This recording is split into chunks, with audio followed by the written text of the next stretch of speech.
Let's talk about the common task of emptying our pump basket. It's important to keep our pump basket clear of any debris, leaves, hair, pebbles, anything that the pump might have sucked up through its normal operation.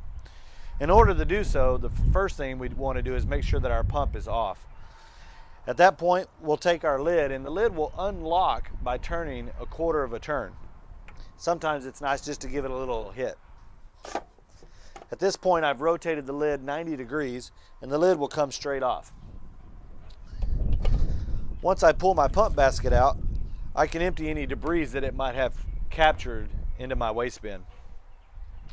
As we're ready to put this thing back together, there's a couple of things I'd like to note. There's a notch on the top of the pump basket. As you put this pump basket in there, if you don't have the notch lined up, the pump basket will not go all the way in, and this will prevent you from getting your lid back on.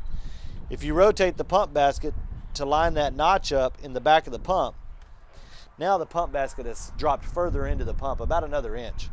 This will allow us to put our lid back on with ease.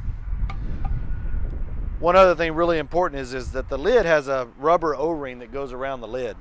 Sometimes those O-rings will fall out or become lodged, preventing us from getting our lid back on. It's always a good idea to inspect the O-ring, make sure there's no leaves or any debris on it so that the pump gets a good seal. Once we're ready to put the lid back on, there's a starting point on top of the lid, and it says right here, align with port.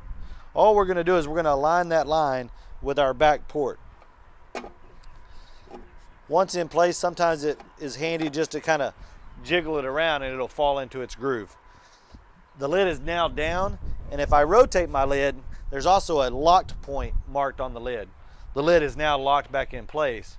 At this point, we could go ahead and turn our pump back on.